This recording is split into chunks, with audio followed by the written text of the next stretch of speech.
Very good morning to all of you.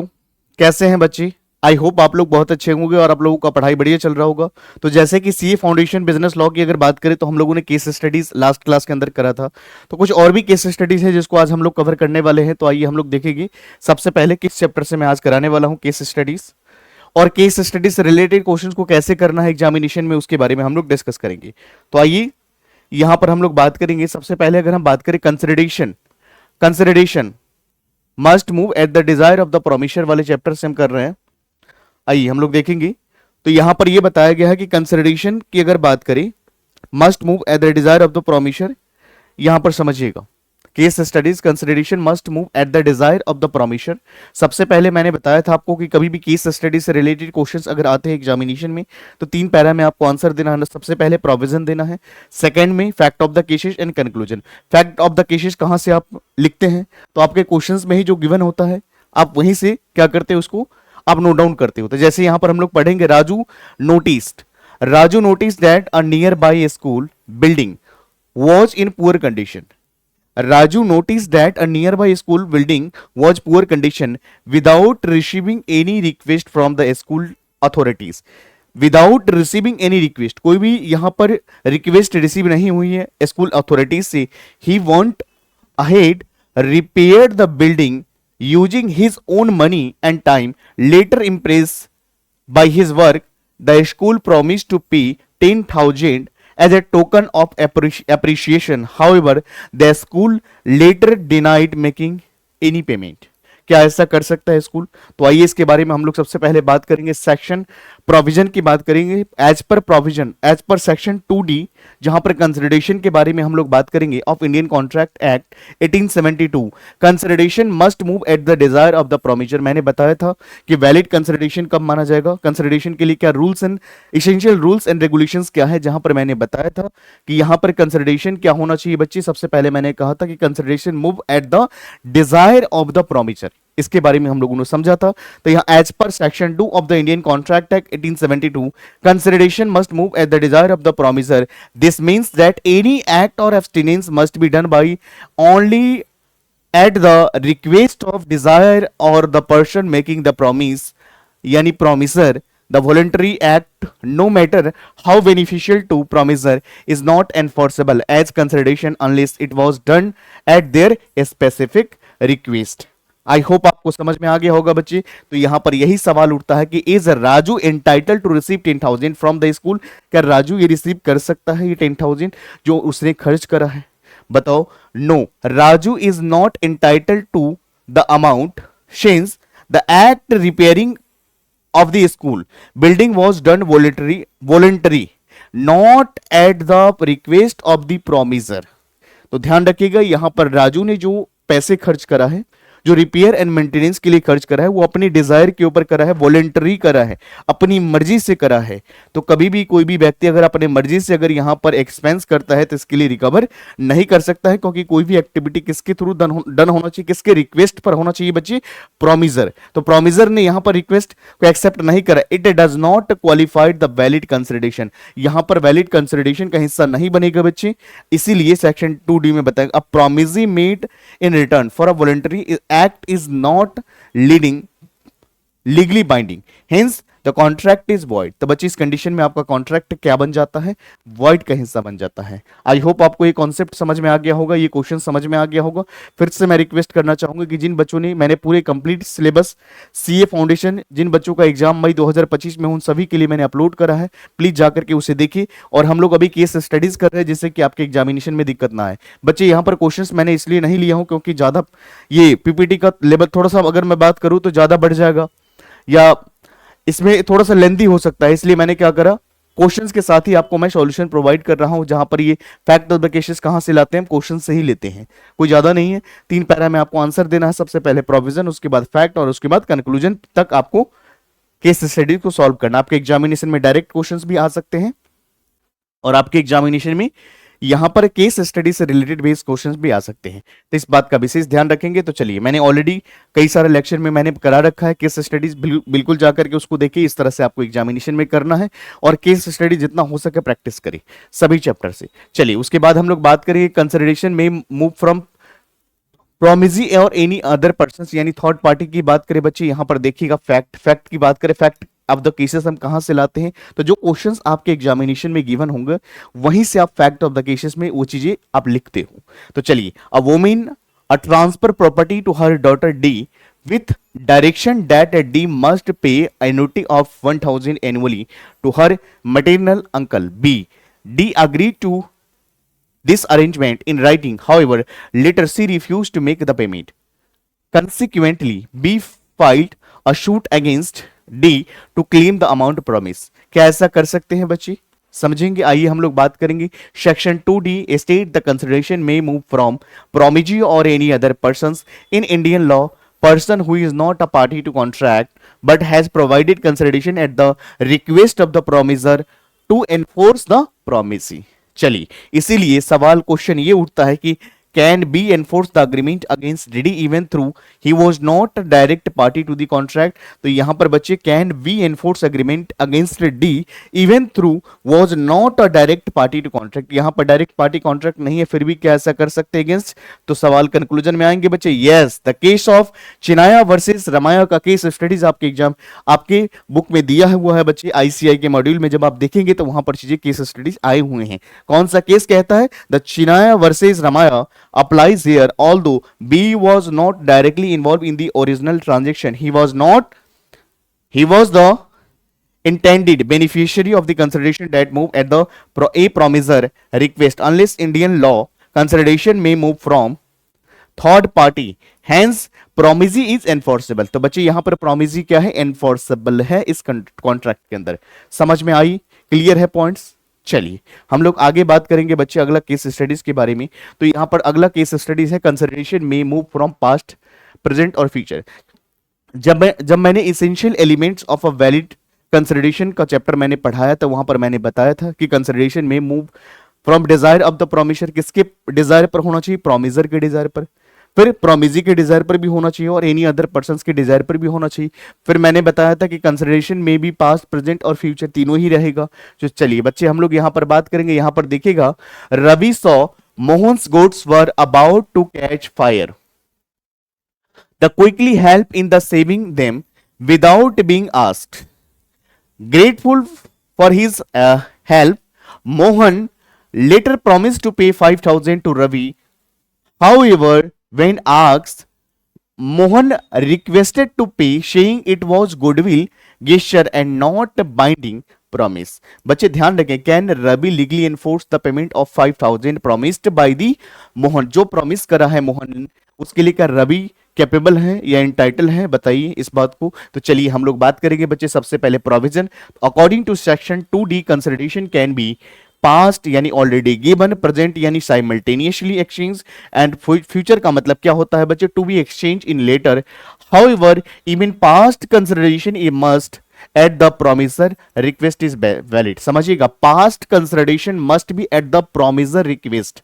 बच्चे past consideration जब कभी भी अगर आता है तो यहां पर प्रोमिसर का रिक्वेस्ट होना चाहिए। तो आइए इस तरह से हम लोग एंड में हम लोग बात करेंगे। यहां पर समझिएगा कि जो क्या रवि लीगली एनफोर्स कर सकता है कि इसको मोहन जो प्रॉमिस करा है? No, because Ravi can not enforce the payment to do the act was beneficial to Mohan, it was done voluntary and not at his request। past consideration is only valid if it is done at the desire of the promiser। बच्चे ध्यान रखेंगे, past consideration आपका valid का हिस्सा तभी बनता है जब ये promiser का request होता है। since Ravi acted on his own, the consideration is not enforceable and promise is not a valid contract। बच्चे यहां पर कंसिडरेशन वैलिड नहीं माना जाएगा। कॉन्सेप्ट समझ में आ गया? तो चलिए हम लोग आगे बात करेंगे। उसके बाद हम लोग बात करेंगे voluntary act and not consideration. आइए इसके बारे में चर्चा करते हैं बच्चे। एक फैक्ट को हम लोग देखते हैं। तो Manish trying to a good neighbour, Manish trying to a good neighbour painted exterior wall of his neighbour's house without being asked. बच्चे यहां पर मनीष जो है ट्राइंग टू गुड नेबर, एक अच्छा नेबर बनना चाहते हैं।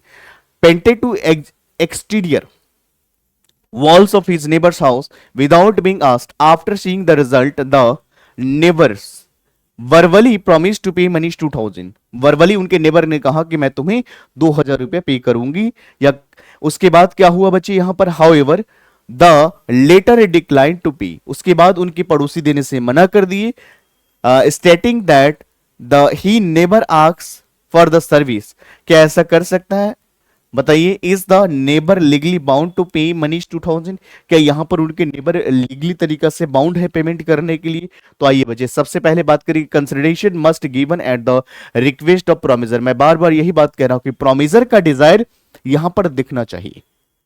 अ वॉलेंटरी सर्विस और एक्ट, अगर आप अपनी मर्जी से किसी का हेल्प करते हो, किसी का भला करते हो, उस कंडीशन में लीगली बाउंड आप नहीं कर सकते। A voluntary service act even if beneficial to the promisor does not amount to a valid consideration under section 2D। बच्चे चलिए हम लोग कंक्लूजन की बात करें। No, since the act of painting was done without the neighbor's request, it is a voluntary act and not a valid consideration. A promise made for an unsolidated favor cannot be enforced. Hence, Manish cannot be claimed the amount. There is a no contract enforceable by law.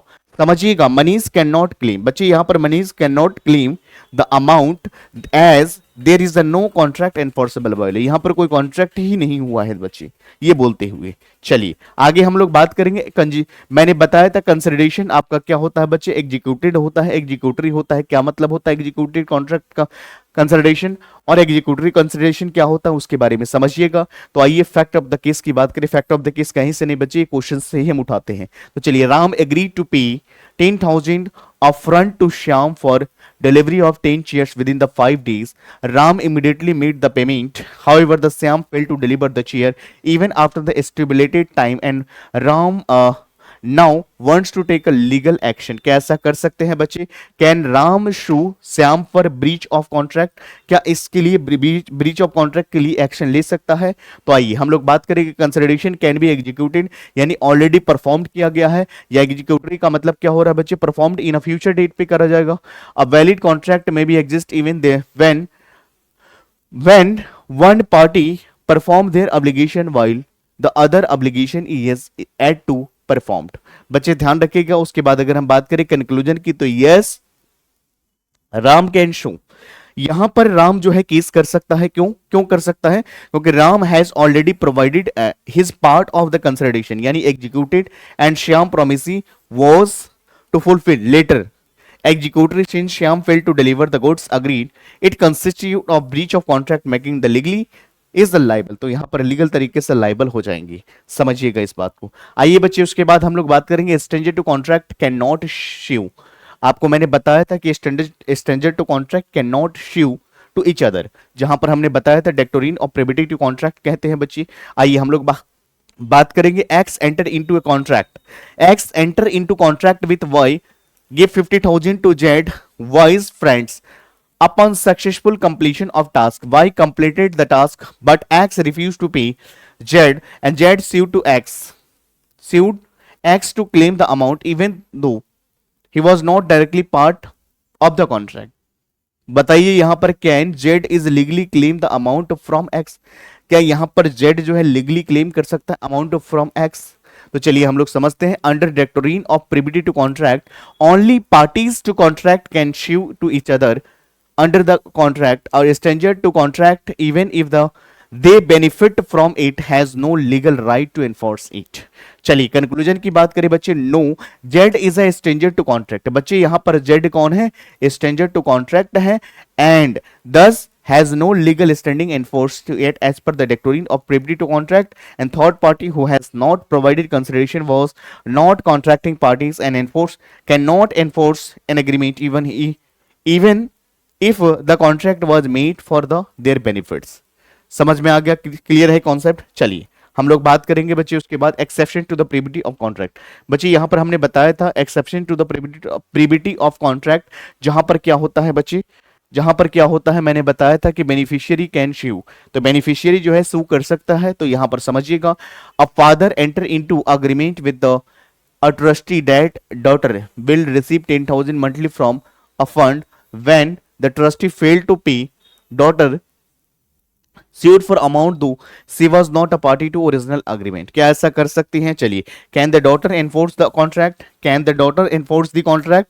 तो चलिए समझेंगे बच्चे। although the privity rule generally prevents third parties from enforcing the contract. Exception exists if the contract is made for the benefits of third parties, especially a trust और marriage settlement. बच्चे ध्यान रखेंगे यहाँ पर ट्रस्ट और settlement की ज्यादा बात करी जाएगी, marriage settlement third party can enforce the contract. बिल्कुल सही बात है बच्चे। तो आइए, yes this is the exception of privity to contract. बिल्कुल सही बात है, प्रिविटी टू कॉन्ट्रैक्ट के एक्सेप्शंस के अंदर आ जाते हैं बच्चे। The contract was clearly made for the benefit, she is the beneficiary of the trust. Indian law allows the third party's beneficiary to sue for enforcement of a contract made for their benefit. Therefore, the daughter can legally claim the amount. बिल्कुल सही बात है बच्चे, यहाँ पर daughter जो है legally तरीके से क्या कर सकते हैं, अमाउंट क्लेम कर सकते हैं। कॉन्सेप्ट आ गया समझ में। चलिए उसके बाद हम लोग बात करेंगे बच्चे नो कंसिडरेशन नो कॉन्ट्रैक्ट। बच्चे जहां पर कोई कंसिडरेशन नहीं होगा, विदाउट कंसिडरेशन कोई कॉन्ट्रैक्ट नहीं बनेगा, ऐसा जनरल रूल कहता है। बट आइए हम लोग यहाँ पर बात करेंगे, यहाँ पर Karan promise to gift friend Ramesh to motor bike out of affection. ध्यान रखेंगे, Karan promise to gift his friend Ramesh a motor bike out of love and affection. There was a no exchange of the anything in return. Later Karan refused to deliver the bike. Ramesh sued for breach of contract. क्या ऐसा is Karan bound to deliver the bike legally? क्या यहाँ पर करण जो है legally तरीके से deliver करने के लिए लाइबल है, ये बताएंगे। तो आइए, as per section 25 of the Indian contract act an agreement made without consideration is void. ध्यान रखेंगे, as per section 25 of the agreement Section 5 of the Act, an agreement without consideration is void unless it falls under the certain exception: natural love and affection, past voluntary services, promise to pay time by date। तो आइए यहां पर हम लोग देखेंगे बच्चे, no since there is a no consideration, Ramesh give nothing in return, a promise is legally void. Under Indian law, promise made without consideration is not enforceable unless meets the specific exception, which this case does not act. Therefore, Karan cannot force to legally fulfill his promise. तो यहां पर legal तरीके से नहीं कर सकता है, क्योंकि बच्चे out of love and affection तो है, बट इसमें और भी कंडीशन जो है उसको पूरा नहीं किया जा रहा है इस कंडीशन के लिए। इसी वजह से यहां पर करण कैन नॉट एनफोर्स या Karan can not be force to fulfil his promise. चलो जी, आइए हम लोग बात करेंगे लव एंड अफेक्शन क्या एक्सेप्शन ऑफ कंसिडरेशन। बच्चे ये क्या एक्सेप्शन सेक्शन 25 के अंदर क्या बताया गया है उसके बारे में हम लोग समझेंगे। A father promised in writing to transfer, a father promised in writing to transfer a house to his son out of natural love and affection. ध्यान रखेंगे, a father promised in writing to transfer a house to his son out of natural love and affection. The agreement was properly registered. Agreement यहां पर क्या registered है, properly. Later the father change his mind, refused to execute the transfer, the son took legal action. Can son legally claim the houses? क्या ऐसा कर सकता है? बिल्कुल 100% कर सकता है, क्योंकि ये कॉन्ट्रैक्ट राइटिंग में है। आइए प्रोविजन की बात करें बच्चे, एज पर सेक्शन 25 क्लाउज 1 के अंदर बताया गया, in written and registered agreement made out of the natural love and affection between the parties extending near and dear relationship is enforceable even without consideration. बच्चे ध्यान रखिएगा, यहाँ पर क्या है, रिटेन एग्रीमेंट है, रजिस्टर्ड एग्रीमेंट है, नेचुरल लव एंड अफेक्शन है, पार्टीज के बीच में नियर एंड डियर का रिलेशन है, तो ये कॉन्ट्रैक्ट एनफोर्सेबल होगा इवन विदाउट कंसिडरेशन, चाहे कंसिडरेशन क्यों ना नहीं दिया गया हो, बट ये कंसिडरेशन वैलिड माना जाएगा। यानी मैं कह सकता हूं कि can the son legally claim the amount the houses. बिल्कुल सही बात है, yes since the promise made out of natural love and affection between the close relative father and son in writing and registered, it qualifies the valid contract under the section 25(1). Thus, even though there was no consideration, the contract is enforceable and son has legal claim. बिल्कुल यहाँ पर सन जो है legal तरीके से claim करने के लिए कैपेबल है। चलिए उसके बाद हम लोग बात करेंगे बच्चे पास्ट वॉलंटरी सर्विसेज की बात करिए, एक्सेप्शन से किसका, कंसिडरेशन के रूल का। तो हम लोग यहाँ पर ध्यान देंगे, आइए समझिए। सबसे पहले Rahul saved Neha from road accident. Rahul ने सेव करा नेहा को फ्रॉम द रोड एक्सीडेंट्स में हेल्प करा, बचाया। नेहा प्रॉमिस टू पे 5,000। His bravery but Rahul asks for it. She refused, saying there was no contract between them. क्या ऐसा कर सकता है? Is Neha promise legally enforceable बच्चे? Yes. आइए हम लोग बात करेंगे अंडर प्रोविजन की बात करें सबसे पहले. अंडर सेक्शन 25(2) के अंदर डिफाइन करा गया अ promisee to compensate someone who has voluntarily done something for a promiser in the past in the enforceable even though it is lack of present consideration. तो यहां पर देखेंगे yes Rahul provided in a past voluntary services by saying Neha life. Neha promise to pay compensation for that is enforceable under section 25(2) के अंदर बताया गया there was no prior agreement. The law recognize such past act done voluntary for the another person is a valid exception to the consideration rule. बच्चे ये कौन कह रहा है? एक्सेप्शंस बता रहा है किसका? कंसिडरेशन का. कॉन्सेप्ट आई समझ में? चलिए उसके बाद हम लोग बात करेंगे बच्ची टाइम बाय डेट. मैंने बताया था कि अगर 3 साल से ज्यादा अगर यहां पर टाइम एक्सीड कर जाता है कोई भी डेप्ट को अगर आप रिकवर नहीं कर सकते हो तो 3 साल के बाद वो डेप्ट क्या बन जाता है? टाइम बार्ड बन जाता है. आइए हम लोग समझते हैं. Ramesh own to 20,000 to Suresh. The limitation period to recover his डेप्ट एक्सपायर्ड. बच्चे यहां पर ध्यान रखिएगा. Ramesh own 20,000 to Suresh. Limitation period to recover डेप्ट इज एक्सपायर्ड. रमेश जो है सुरेश से पैसे लेने हैं 20,000 रुपए लेकिन इसका टाइम जो है रिकवर का खत्म हो चुका है. Letter Ramesh give the signed letter promising to 15,000 pay and then refuse to pay saying that time was due. सच यहां पर समझेंगे can Suresh enforce the amount. बिल्कुल सही बात है क्योंकि यहां पर क्या हुआ है बच्चे ध्यान रखेंगे 20,000 रुपए लेने थे किससे? सुरेश से लेने थे. टाइम एक्सपायर्ड हो चुका है बट बाद में जाकर के रमेश ने क्या कहा? Give the signed letter promisee. Ramesh ने साइन करते हुए ये बोला है कि मैं 15,000 रुपए पे करूंगा और बाद में देने से मना कर दिया. तो क्या ऐसा कर सकता है? नहीं, ऐसा नहीं कर सकता है. उन्हें पे करना पड़ेगा. चलिए अकॉर्डिंग टू सेक्शन 25(3) के अंदर बताया गया a promise to pay time बाय debt is enforceable if it is made writing and signed by the person making the promise. आइए ध्यान रखेंगे बच्चे यहां पर कंक्लूजन में हम बात करेंगे यस द डेप्ट although time barred becomes legally enforceable again when the debtor gives written and signed promise to repay it. Section 25(3) के अंदर बता रखा है it's treat this is a valid contract even though there is a no fresh consideration. Ramesh must pay 15,000 as a promise. तो बच्चे जो रमेश ने promise करा है कि 15,000 रुपए हम पे करेंगे वो पे करना पड़ेगा.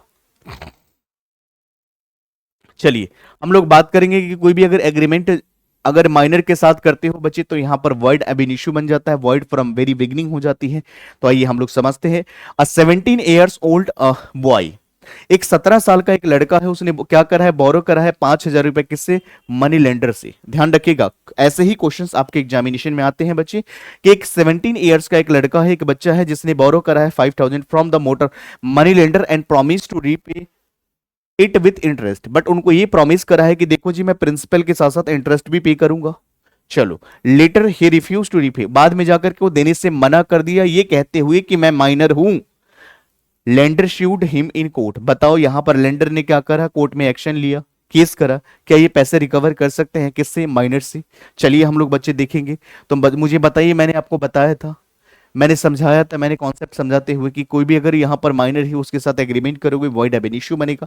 तो चलिए under the law under Indian law as per the Supreme Court judgment in Mohiri Bibi versus Dharmraj Ghosh a contract with minor under 18 years. बच्चे ध्यान रखेंगे माइनर वो पर्सन होता है जिनका 18 साल से कम की एज होती है. माइनर कहलाते हैं. जो मेजर नहीं है जिनके द्वारा की गई कॉन्ट्रैक्ट वैलिड नहीं माना जाएगा. चलो under 18 years is absolutely void ab initio. Minor cannot enter into valid contract. बच्चे एक माइनर जो है cannot enter into a valid agreement नहीं कर सकता है. आइए उसके बाद हम बात करें can money lender recover the money. बच्चे यहां ध्यान रखना है आपको क्या मनी लेंडर यहां पर जो एक 17 साल के ओल्ड बच्चा है बॉय है क्या उनसे ये रिकवर कर सकते हैं? नो. कंक्लूजन में आएंगे no since the borrower was a minor. बच्चे जिसने पैसा लिया वो माइनर है. That time the agreement and contract is void from beginning. Even the money was actually used. Law protect minors from contractual liabilities, hence the money lender cannot recover the amount under the contract law। बिल्कुल सही बात है बच्चे, क्योंकि contract किसके साथ करा है, माइनर के साथ करा है, और माइनर वो पर्सन होते जो जिनकी कॉन्ट्रेक्चुअल कैपेसिटी नहीं होता एंटर टू कॉन्ट्रैक्ट करने के लिए। इसीलिए यहाँ पर माइनर से जो पैसा जो माइनर ने बोरो करा है वो पैसे मनी लेंडर इनसे रिकवर नहीं कर सकते, क्योंकि माइनर है, लॉ कहता है बच्चा है, इनकी कॉन्ट्रेक्चुअल कैपेसिटी नहीं होती है, तो इनके साथ इनकी लॉस नहीं होना चाहिए, इनकी बेनिफिट होना चाहिए। चलिए उसके बाद आगे बात करेंगे बच्चे यहाँ पर minor benefiting from a contract. आइए समझते हैं। A businessman promised in writing to transfer 1 lakh his minor nephew bank account as a gift. The transaction was executed but later on a business tried to reverse it. The minor's guardian filed a case to claim the amount। फिर से पढ़ेंगे इस question को। A businessman promised in writing to transfer 1 lakh rupees to his minor nephew's bank account as a gift. The transaction was executed, but later on the businessman tried to reverse it. The minor's guardian filed a case to claim the amount। कैसा कर सकते हैं बच्चे? तो चलिए हम लोग देखेंगे प्रोविजन के अंदर। Although a minor cannot bound by the contract, they can be beneficiary under a contract. A minor can receive benefits such as a gift or services without being held is liable। इस condition में हो जाएंगे बच्चे। तो is the businessman legally required to complete the transfer? तो समझिएगा, yes, a minor can legally accept the benefit from the contract made in the their favour. The law protect them from the liability but allows them to receive benefits। Hence businessman promise to give a gift enforceable and transfer to the must be completed। तो यहां पर करना पड़ेगा और जो promise करना किया है वो देना पड़ेगा। आइए उसके बाद अगर बात करें बच्चे रेटिफिकेशन ऑफ माइनर कॉन्ट्रैक्ट की, अगर हम बात करें यहां पर ratification of minor contract in attaining majority is not allowed. अगर कोई भी पर्सन जो है कॉन्ट्रैक्ट कब करा था माइनर के दौरान, जब 18 साल की से कम थे और जब उनकी मेजोरिटी प्राप्त हो चुकी है, उस कंडीशन में क्या कर सकते हैं? तो समझिएगा यहां पर at the age of 17 years Aman took a loan of 10,000 and promise to repay it after turning 18। After becoming an adult, he wrote a letter to confirming the promise to later he refused to pay, saying that original contract was void। यहां पर ये कहते हुए कि original contract क्या हो चुका है? void हो चुका है। Can Aman be enforced to repay on his nephew promise? क्या ऐसा कर सकते हैं? तो आइए प्रोविजन में हम लोग समझेंगे। सबसे पहले a contract made during the minority। A contract made during minority cannot be ratified after attaining majority because ratification relates back to the date of original agreement when the promise person was not competent to contract। तो आइए यहां पर conclusion की बात करें बच्चे, तो no, a void contract can not be ratified. एक कॉन्ट्रैक्ट वॉइड बन चुका है, उसको रेटिफाइड नहीं कर सकते हो, चेंज नहीं कर सकते हो। The law treat the contract made during the minority as non existent and it can not be made valid later affirmation या phrase contract with new consideration must be made। therefore Aman cannot be forced to repay under the void agreement। तो यहां पर अमन जो है force नहीं कर सकता है इस कंडीशन में। आई होप आपको समझ में आ गया होगा बच्ची। और ये जो है नेसेसिटी सप्लाई टू माइनर, कभी भी अगर नेसेसिटीज गुड्स अगर सप्लाई करते हो माइनर या एनी डिपेंडेंट पर्संस, तो वहां पर क्या करता है? सेक्शन 68 अप्लाई होता है। वो कहता है इसको आप रिकवर कर सकते हो कि जैसे मान लीजिए कोई व्यक्ति माइनर है, उसका एज 18 साल से कम है, उसको अगर आपने एजुकेशन के लिए या कोई भी नेसेसिटीज के लिए अगर आपने पे करा है तो उस पैसे को आप रिकवर कर सकते हो। कहां से? Out of his properties. इस बात का ध्यान रखेंगे। तो यहां पर देखिए बस yes but only from the minor's property. Minor से पर्सनली आप रिकवर नहीं कर सकते, उसके प्रॉपर्टीज से करोगे। The law allows recovery of unnecessary supply to minors provided they shoot their status in the life, however in the minor cannot be personally liable। minor personally liable नहीं होगा बच्चे। आई होप आपको समझ में आ गया होगा। तो इस तरह से आपको केस स्टडीज कंप्लीट करना है। बाकी हम लोग अगले पार्ट में आएंगे, किसी और केस स्टडीज के साथ मिलेंगे। यहां तक आप लोग करोगे रिवाइज करोगे, बाकी प्रीवियस जो मैंने केस स्टडीज कराया है उसको भी आप लोग देखोगे। मिलते हैं अगले पार्ट में। Thank you so much, take care.